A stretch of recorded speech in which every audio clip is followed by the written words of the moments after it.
नमस्कार दोस्तों, स्वागत है आपका एक बार फिर आपके अपने YouTube चैनल पॉकेट ट्रैवलर पर। आज के इस वीडियो में हम आपको बताएंगे कि अगर आप महाकालेश्वर मंदिर जा रहे हैं और भस्म आरती लेने के इच्छुक हैं तो आप कैसे घर बैठे ऑनलाइन ही भस्म आरती बुक कर सकते हैं। वैसे तो भस्म आरती बुक करने के 3 तरीके हैं, ऑनलाइन, ऑफलाइन और एजेंट के द्वारा। ऑफलाइन के लिए आपको वहां पर मंदिर परिसर में जाना होता है और वहां पर भस्म आरती का काउंटर है, जहां पर रात में 10-11 बजे से ही लाइन लगना शुरू हो जाती है और वो अगले दिन 9 बजे काउंटर ओपन होता है। लोग वहां पर लाइन में लगकर पूरी रात काउंटर ओपन होने का वेट करते हैं, जिससे कि उनका नंबर पहले आ सके और वो भस्म आरती का टिकट उन्हें मिल सके, क्योंकि पर डे का कोटा 400 से 450 पर्सन का रहता है और एक पर्सन एक फॉर्म में मैक्सिमम 5 जनों के लिए ही भस्म आरती बुकिंग करवा सकता है, जिसमें हर किसी व्यक्ति का आधार कार्ड और उनकी फोटो होना मैंडेटरी है। तो किसी के फैमिली में 5 से ज्यादा को अगर भस्म आरती लेनी है तो उसके लिए 2 मेंबर वहां पर लाइन में लगने अनिवार्य हैं। और दूसरे तरीके में आप एजेंट के द्वारा भी अपनी भस्म आरती बुकिंग करवा सकते हैं, जो आपसे कुछ चार्ज लेकर आपकी भस्म आरती का टिकट अवेलेबल करवा देंगे। अब बात करते हैं कि आप ऑनलाइन भस्म आरती कैसे बुक करवा सकते हैं और क्या क्या डॉक्यूमेंट लगेंगे, कैसे आप इस प्रोसेस को जल्दी से जल्दी कर सकते हैं। तो ये प्रोसेस आप अपने फोन से या अपने लैपटॉप से भी कर सकते हैं। आपको सबसे पहले चले जाना है आपको दिख रही वेबसाइट पर श्रीमहाकालेश्वर.com पर, जिसका होम पेज कुछ ऐसा दिखाई देगा। इस वेबसाइट के नाम से काफी फेक वेबसाइट्स हैं, तो आप उनसे थोड़ा बच कर रहें। पहले हर 15 दिन के पहले एक दिन 400 स्लॉट के लिए शार्प मॉर्निंग में 8 बजे भस्म आरती बुकिंग स्टार्ट होती थी, लेकिन अब प्रोसेस चेंज कर दिया गया है। इस प्रोसेस में आपको क्या करना है कि आपको बुकिंग पर क्लिक करना है। नीचे आपको भस्म आरती एडवांस बुकिंग रिक्वेस्ट शो हो रहा होगा, आपको इस पर क्लिक करना है। एक्चुअली अब आपको जिस डेट पर भस्म आरती लेनी है, आप उस ही डेट पर अपनी आप एक भस्म आरती लेने की रिक्वेस्ट भेज सकते हैं। अगर उस दिन स्लॉट्स अवेलेबल होंगे तो आपको एक मैसेज मिल जाएगा और आपको उसी मैसेज के थ्रू पेमेंट करनी होगी और आपकी ऐसे भस्म आरती बुक हो जाएगी। तो इसलिए ये एक एडवांस बुकिंग रिक्वेस्ट है और बुकिंग के टाइम पर आपसे कोई पेमेंट नहीं ली जाएगी। और इसी वेबसाइट पर आपको दिख जाएगा कि कौन सी डेट से कौन सी डेट तक के स्लॉट में आप अपनी भस्म आरती की रिक्वेस्ट प्लेस कर सकते हैं।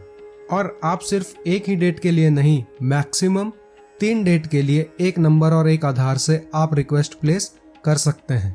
तो मैंने ये भस्म आरती रिक्वेस्ट की थी 21 नवंबर के लिए। आप जैसे ही एक डेट सेलेक्ट करते हैं, आपके सामने ये एक रिक्वेस्ट फॉर्म आ जाता है। आपको इस फॉर्म को फिल करना है। यहाँ पर आपको अपना name, contact number, address, date और नंबर ऑफ पर्सन ये सब फिल करके इस फॉर्म को सबमिट करना है। आप चाहें तो यहाँ पर नंबर ऑफ पर्सन भी चेंज कर सकते हैं। आप अगर एक से ज्यादा आ रहे हैं तो इनको भी चूज कर सकते हैं। मैक्सिमम आप 5 पर्सन्स चूज कर सकते हैं। और ये चूज करने के बाद आपको हर पर्सन का आधार कार्ड और उनकी एक फोटो अपलोड करनी मैंडेटरी है। इसके बाद आप अपनी डिटेल फिल कीजिए, आधार कार्ड अपलोड कीजिए, अपनी एक फोटो अपलोड कीजिए और इसे सबमिट कर दीजिए। इसके बाद आपको ये मैसेज शो हो जाएगा, भस्म आरती एडवांस बुकिंग रिक्वेस्ट सक्सेसफुल। इसके बाद आप कुछ दिन SMS आने का वेट कीजिए। इसके बाद आपको एक SMS आएगा जो कि ऐसा होगा। इसमें आपका भस्म आरती रजिस्ट्रेशन नंबर भी होगा और इसमें ही आपको पेमेंट लिंक भी मिल जाएगा। आपको इस लिंक पर क्लिक करना है। आप जैसे इस लिंक पर क्लिक करेंगे, आपको आपका फिल किया हुआ रिक्वेस्ट फॉर्म दिखने लगेगा। इसके नीचे आपको दिखेगा ऐड पेमेंट डिटेल्स, इस पर क्लिक करना है और इसके बाद आपको पेमेंट के लिए एक फॉर्म फिल करना पड़ेगा, जिसमें आपका नेम, कॉन्टैक्ट नंबर और आपका एड्रेस होगा। इसको फिल कीजिए। इसके बाद आप यहाँ से पेमेंट गेटवे सेलेक्ट कीजिए, जो कि रेजर पे है। इसके बाद प्रोसीड टू पेमेंट कीजिए। इसके बाद आप UPI, डेबिट कार्ड या क्रेडिट कार्ड या नेट बैंकिंग से आप इस पेमेंट को कीजिए। पर पर्सन 200 रुपीज चार्ज लगेगा। जैसे ही आपकी पेमेंट कंप्लीट होगी, वैसे ही आपको एक टेक्स्ट मैसेज भी मिलेगा कि आपकी पेमेंट कंप्लीट हो गई है और इस लिंक से आप अपने भस्म आरती का ई पास डाउनलोड कर सकते हैं। उस लिंक पर क्लिक कीजिए, इस ई पास को डाउनलोड कीजिए और आप इस ई पास को फिर देख सकते हैं। आपको ऐसा ई पास दिखेगा।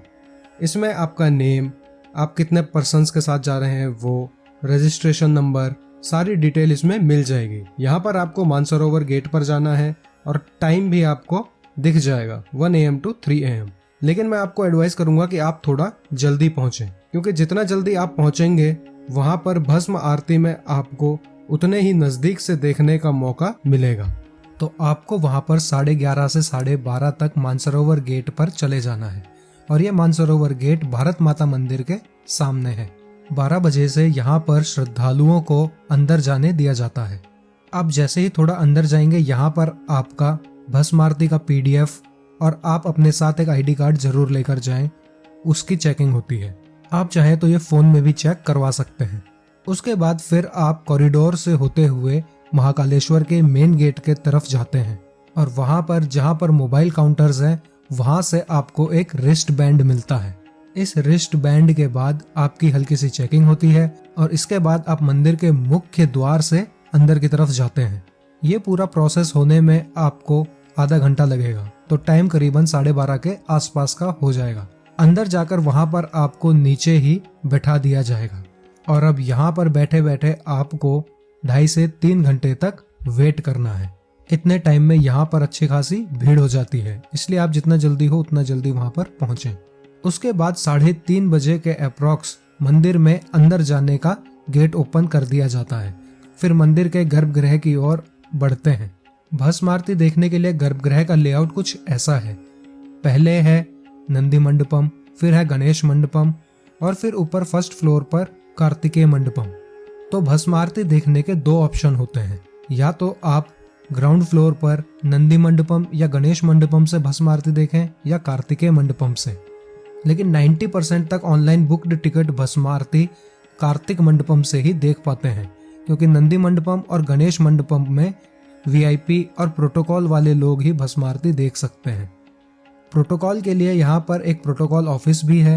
अगर आपकी थोड़ी अप्रोच है, थोड़ी मिनिस्टर्स, VIPs और पुलिस वगैरह से थोड़ी जानकारी है, तो आप प्रोटोकॉल स्टैंप लगवाकर नंदी मंडपम और गणेश मंडपम से भी भस्म आरती देख सकते हैं, वरना ग्लास के पीछे से ही कार्तिक मंडपम से ही भस्म आरती देखनी पड़ेगी। या फिर अगर प्रोटोकॉल वाले इतने मेंबर्स नहीं हैं तो कुछ मेंबर्स को गणेश मंडपम में भी बैठा दिया जाता है। फिर आप वहां एक कॉरिडोर से होते हुए कार्तिक मंडपम तक पहुंचते हैं। वहां भी थोड़ी देर लाइन में वेट करना पड़ता है, क्योंकि आरती सुबह 4:15 बजे से स्टार्ट होती है और 4:15 बजे से ही बैठाना स्टार्ट किया जाता है।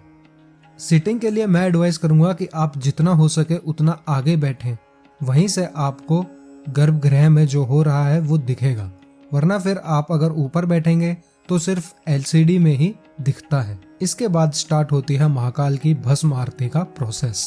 पहले शिवलिंग को पानी से नहलाया जाता है, फिर उसे दूध, दही, घी, तेल आदि सामग्री से भी अभिषेक किया जाता है। फिर वापस पानी से साफ करा जाता है।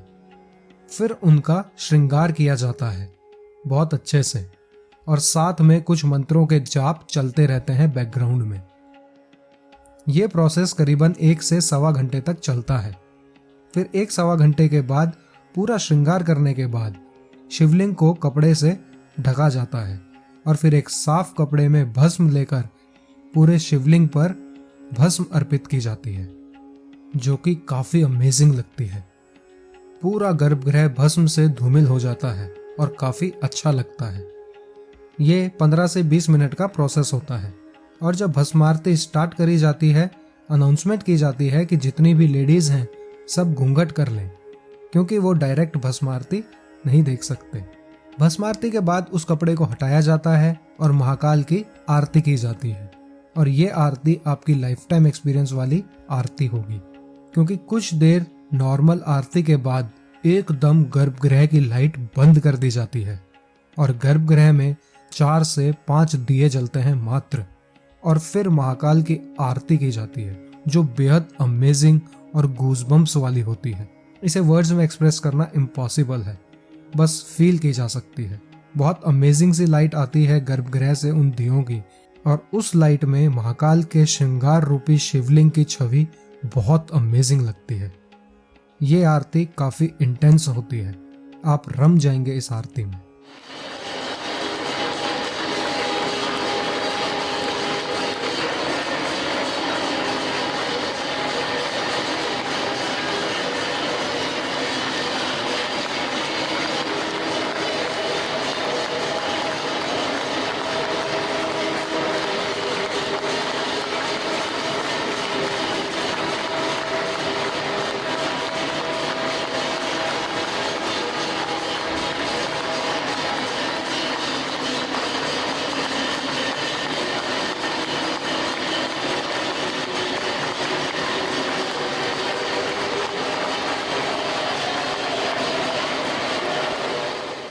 ये आरती अप्रॉक्स 6:15 बजे तक होती है और फिर पूरा मंदिर परिसर जय महाकाल हर हर महादेव के नारे से गूंज उठता है और भस्म आरती समाप्त हो जाती है। यह प्रोसेस पूरा अप्रॉक्स 2 घंटे का होता है, जो कि काफी अमेजिंग लगता है। फिर आप यहाँ से निकलकर अपने रूम की तरफ प्रस्थान कर सकते हैं। तो आप इस अनुभव को एक बार अपनी लाइफ में जरूर एक्सपीरियंस कीजिएगा। और ये कैसे एक्सपीरियंस कर सकते हैं, इस वीडियो में हमने आपको बताने की कोशिश की है। तो आशा करता हूँ आपको आज की वीडियो पसंद आई होगी। अगर पसंद आई तो इसे लाइक कीजिए और शेयर कीजिए उनके साथ जो महाकालेश्वर की भस्म आरती लेना चाहते हैं। और अगर आपकी अब भी कोई क्वेरी है तो आप हमसे कमेंट में जरूर पूछिए, हम आपको जल्द से जल्द एडवोकेट रिप्लाई जरूर करेंगे। तो इस वीडियो को एंड तक देखने के लिए बहुत बहुत धन्यवाद। अब मेरे साथ एक बार कमेंट में लिख दीजिए, हर हर महादेव, जय महाकाल।